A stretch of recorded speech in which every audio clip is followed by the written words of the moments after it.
Most of us don't realize that we get consumed by fear instead of using fear. So fear becomes our being, in the sense that fear becomes what controls us. It tells us what we should do and what we shouldn't do. It tells us how we should think and we shouldn't think. It stops us from doing stuff that's really important to us, and it makes us do things that we would never ever do. It makes us say things to people that we love that we would never want to say to them. And on the other end, it stops you from saying things you really want to say to someone because you don't want to appear weak and your ego won't let you. So fear takes this really magnetic controlling effect on our whole lives. But fear at the same time can be one of the healthiest things because it's basically giving you a signal as to what's important. It's basically giving you as a signal as to how you feel. And when you use it as a signal, not as a suggestion or a push, it changes everything. So let's make that practical. When you are in your home and if the fire alarm goes off, that gives you a signal to say, check for the fire, check if there's a fire, right? Now, if you go, oh, just turn it off, it doesn't matter. Let's avoid my fear. Let's avoid it. Let's just turn it off. Let's forget about it. Your house could burn down. Or if you're lucky, there was nothing and it's fine. But the odds are that there could be a fire. Now, if you're someone who goes, well, let me inspect it. Let me be curious about that. I am scared that there's a fire in my house now that I've heard the fire alarm, but let me be curious. Let me inspect. Let me check. Imagine we approached our fear in that way. Imagine every time I felt scared of something, I said, well, let me get curious about this. Why am I scared of this? Why is it affecting me so much? What about this scares me? Is it all of it? Or is it just a part of it? When you start doing it, you start to break that fear down. And that's the healthy way of looking at fear rather than the unhealthy way of saying, forget about it, keep it away from me. I don't want to go there. And so for me, I really feel that fear is what blocks us from these beautiful breakthroughs in life. And it has such a chokehold on us, like it has such a strong hold on us. And I think most of us are living our lives because we're scared of what someone will say, what someone will think, or what someone will do. And that feels like something that we're going to regret when we're at the end of our lives. Well, they do, right? So they interview people, as you know, on their deathbed, and this is the number one regret of the dying. Your DMs, they must be full of people that are exhibiting exactly that behavior, because I know mine are. Yeah. A young person saying, I'm in this job, I'm in this relationship, it sucks, but... Yeah. Fear, right? Yes. Fear of change, fear of uncertainty, whatever it might be. What do you typically say to those people that, you know, they hate the situation they're in, but the fear is kind of imprisoning them into inaction? I think I always meet it. I was saying this to someone on my team this morning, actually. I always try and meet everyone with compassion and not judgment, because I know what it feels like to experience that. And I still experience that in different areas of my life. So it's always there. And I think if you don't meet it with compassion, you can kind of say something really energetic in the moment and kind of make them feel like they've solved it, but that isn't really wearing it down.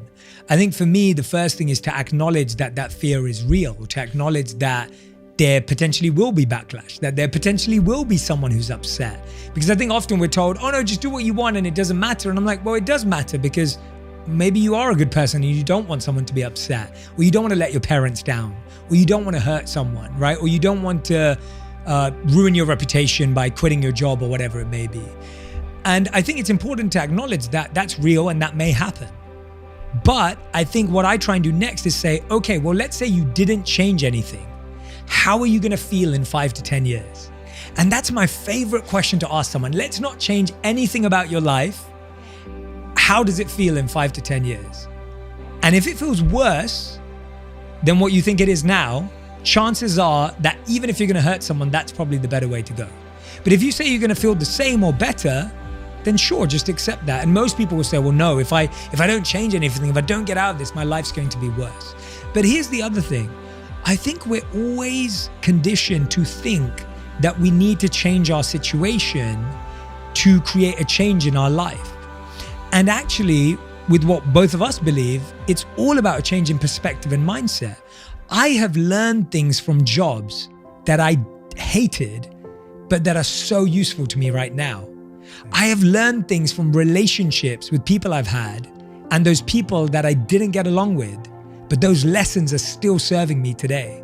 I've been in countless situations where I wanted to get out of that situation, but that situation was perfectly designed to show me something.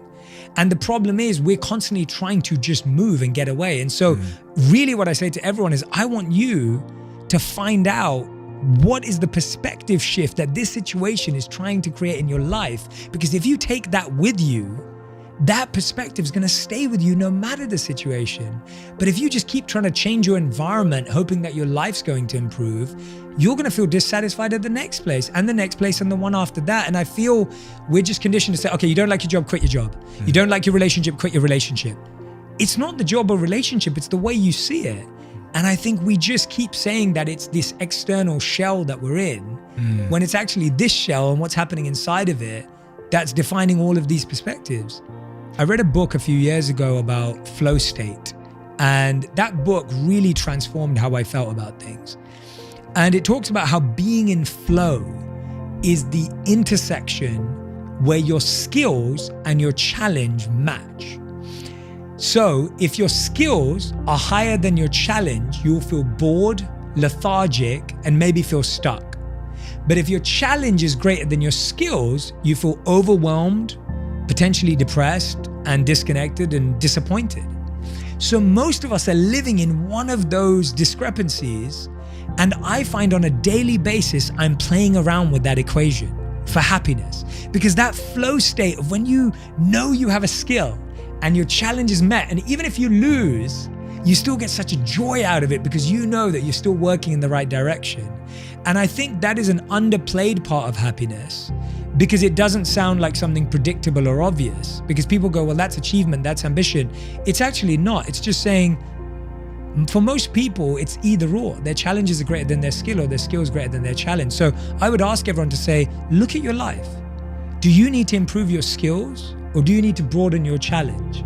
Is this a year of expanding your challenges, or is this a year of broadening your skills? And I promise you, if you start with that, you're going to get so busy and active changing one of those, the happiness is going to naturally flow. This comes into a little model I created of creating happiness for my year. And that one sits in one of them, so I'll explain which one it's in. I believe that to create happiness day to day in 1 year, in 1 month, in a week, you have to have 3 things. You have to learn something every year, you have to launch something every year, and you have to love something every year. And that's how I've lived for the last 3 to 5 years. Every year I'm learning something, every year I'm launching something, and every year I'm loving something.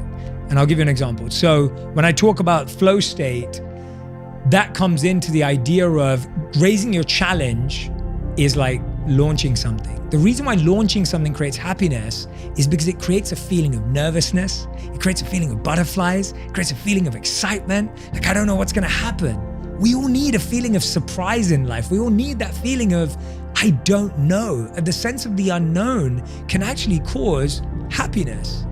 And so launching something is such a powerful way. And I think too many people will think for 5 years and think for 10 years and maybe launch one thing in their whole life.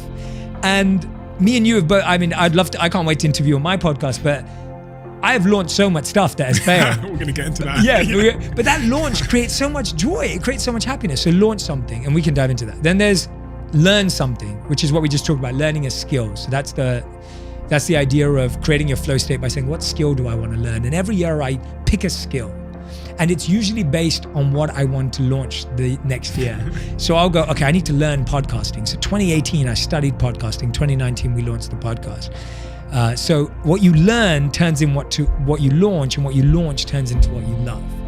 And what we try and do is we try and do it the other way around. We try and love something before we learn and launch it. Doesn't make sense. You've got to learn about something first, and then you can fall in love with it.